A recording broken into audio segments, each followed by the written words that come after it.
Hi. Hi. Alright. I'm paying attention. You're paying attention? It's a miracle!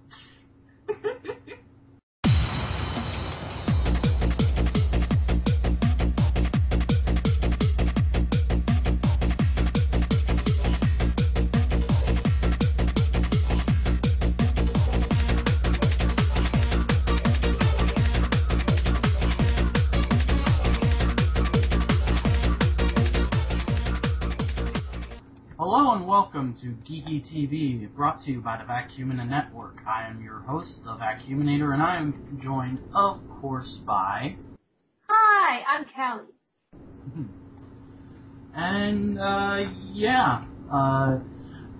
funny thing, the title changed. Hopefully you listened to the disclaimer on the last episode so I don't have to explain it, but I will explain it anyways. Basically, we kind of figured out, there's another podcast called This Week in Geek, and they could copyright us or something, or I don't know, but we just changed the name. It was a severe case of didn't do the research, frankly. Back. Hint.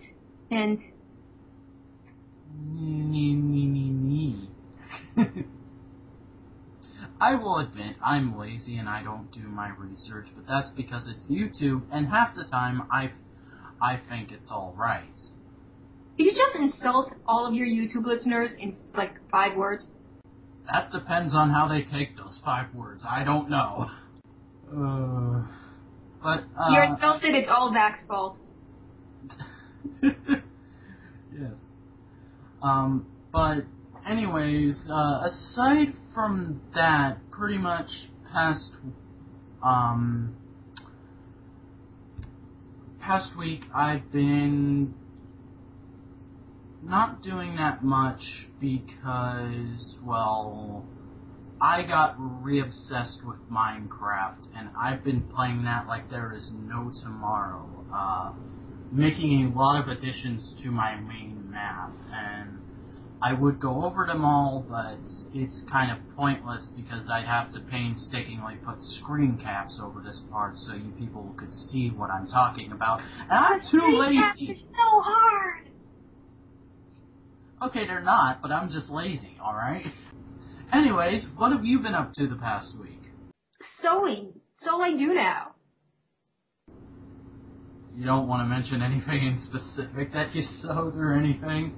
I do the Puggles and Puggle formers that are kind of little bit in the Transformers community, a little bit. I'm going to be at BotCon out of the table, so I'm trying to make enough stuff to actually fill the table. That and Skylanders! Help me, I'm addicted to a game aimed at boys aged 8 to 12! Yeah, I really wish I could go to BotCon this year, if only just to, help you push merchandise at your table, because that was one of the main reasons that I wanted to go. Usually I want to go to BotCon for the toys, but it was kind of like, Callie's going. We've never met. Mom! I don't think your mom would approve of this plan, considering I am not your age. Going off to the middle of Texas to meet some girl from the internet. Well, there was that whole Warpath thing back a while ago, so she sorta knows you. Anyways, shall we move on to this week's TV review? Yes. Thumbs up. New shows. Young Justice. Here we go, kicking off the reoccurring shows, we have Young Justice Season 1, Episode 20, Cold Hearted. Wally West comes so close to fulfilling his birthday wish of finally fighting alongside the Justice League. Instead, a massively disappointed Kid Flash is taken off the mission and tasked with a simple delivery job. But a few deadly surprises await the birthday boy along the way. I really liked this episode. It was surprisingly good, especially because I'm not a big Wally fan. I've kind of hated him since the show started. mainly because of the fact he spends all his screen time trying to hit on Megan. But that was remedied in this episode, and probably one of the funniest scenes in the entire show. But yeah, pretty good plot. I was really excited to see Count Vertigo, especially because I'm a big fan of the DC Showcase Green Arrow short that was included on the Superman Batman Apocalypse DVD, and it's the same guy voicing him, which was awesome in my opinion. And the fact that I'm really unsure about this. I don't know how to word it, but I'm kind of thinking that this is pointing towards that short being in continuity with Young Justice, which if it is, that's really cool. But, yeah, very good episode this week, and I think I'm going to give it a 6.5. So, with that said, let's go ahead and move on to the reoccurring shows. Reoccurring shows.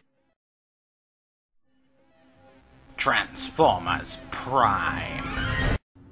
Here we go, kicking off the reoccurring shows, we have Transformers Prime Season 2, Episode 4, Operation Bumblebee, Part 1.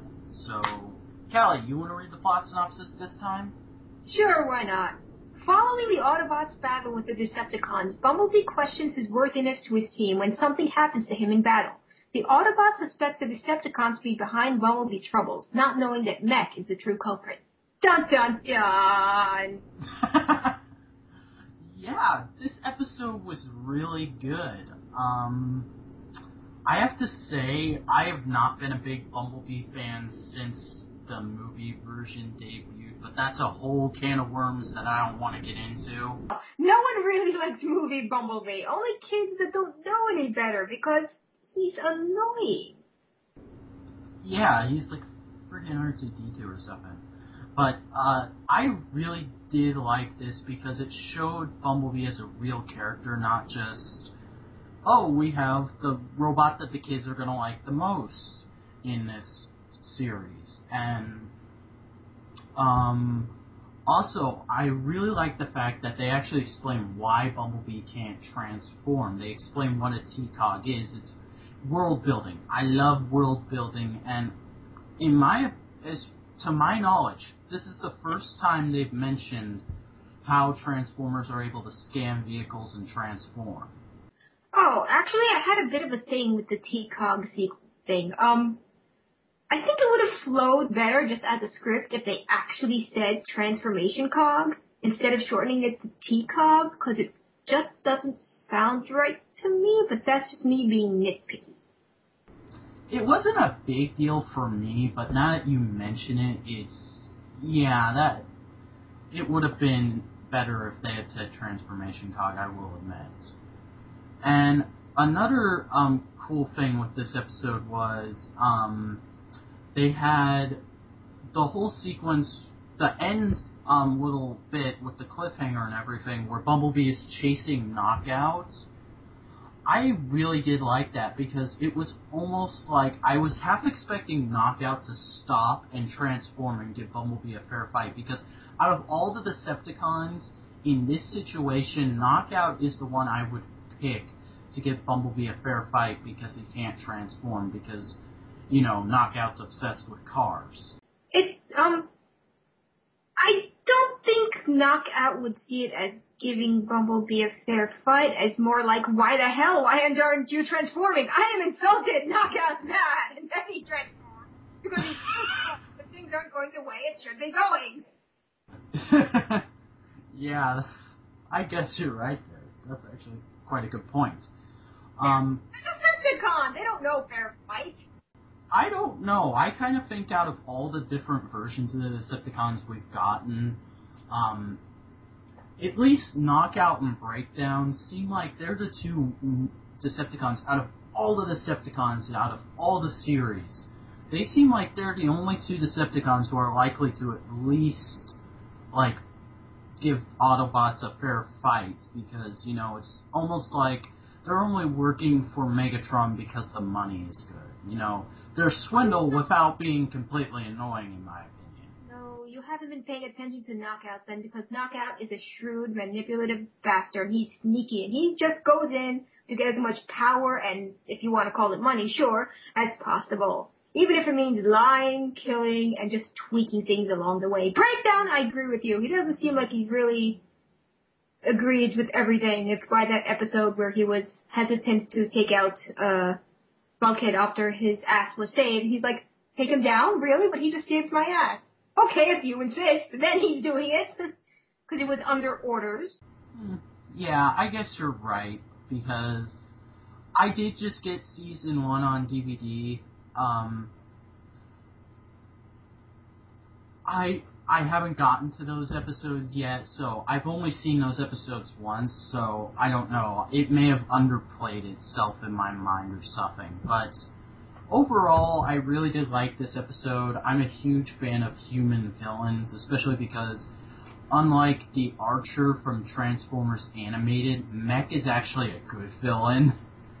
Well, the difference, the thing with the Transformers Animated humans is that they weren't supposed to be taken seriously. They were supposed to be this weird comedy type of thing. They were supposed to counterpoint the fact that the Autobots of the Transformers Animated series needed to had just as much trouble taking down the humans as if they were an actual threat. It was supposed to counterpoint how weak those Autobots really were in the big picture. They served a purpose, just not the one you're thinking. Yeah, I guess. But yeah, as I was saying, overall, I really like this episode, and I think I'm going to give it a 7. How about you? 9. Because making Bumblebee look that upset and that anguished when he has no voice or real face is damn hard. See, I'm just not a big Bumblebee fan, so it didn't affect me as much as it would with Bumblebee fans, but... I'm not a big Bumblebee fan either, not this version of him at any rate. But from a design standpoint, from a storytelling standpoint, they did a lot with his body movements, and you have to take that into account. But the script was very good. I have no idea why the hell Mika was losing IQ points every episode now, but whatever. So I'm giving it a 9 because it was just a really decently good episode. Well, okay then. The Big Bang Theory. And next up we have The Big Bang Theory, Season 5, Episode 19, The Weekend Vortex. And unfortunately, TV Guide did not provide a description for this, so I'm just going to basically rattle off what happens. The guys basically plan a weekend gaming marathon when Sheldon had already made plans with his girlfriend and basically ditches her, and she goes and talks to, God, what's her name?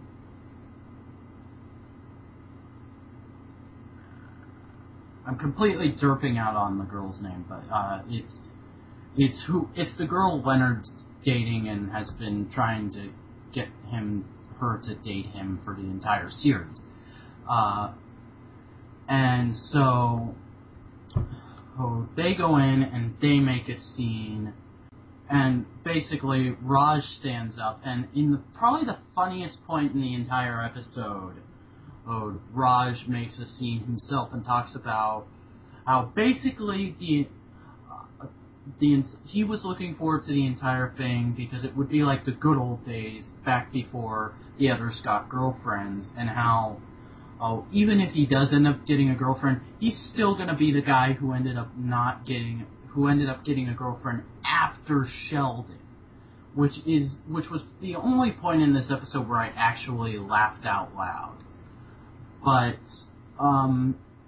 yeah, overall, I thought this episode was alright. It was very average for the series, but that little tirade that Raj went on just was like a knee slapper for me. So I'm gonna give this a 5.5. My Little Pony. And last of all the shows we're reviewing this week, we have My Little Pony Season 2, Episode 20, It's About Time. Twilight believes something bad will happen to her after receiving a warning from her future self. So, you want to tell people what happened with you in this episode? I got 5 minutes into it. I got to the point where Twilight Sparkle was trying to warn everyone about the future self that came, and I kind of just couldn't take the ridiculousness of the situation at the time, and I had work to do, and I haven't actually gotten around to watching the full episode yet, even though I have it on DVR. So, yeah, that happened. I was like, what the hell is going on in this episode? This is a very strange episode, and then I just went, hey, I have work to do. And then that happened. Well, basically, yeah, future Twilight, who looks like Snake from Metal Gear, shows up and basically says, something very bad is going to happen next Tuesday. You gotta stop it from happening. I gotta tell you what will happen so you don't do it. And she ends up obsessing over it, which leads her to what actually happens. And I have to say, I pretty much picked up the ending right after Twilight got the scar, which was the first sign of her turning into future Twilight, as she called that version of herself.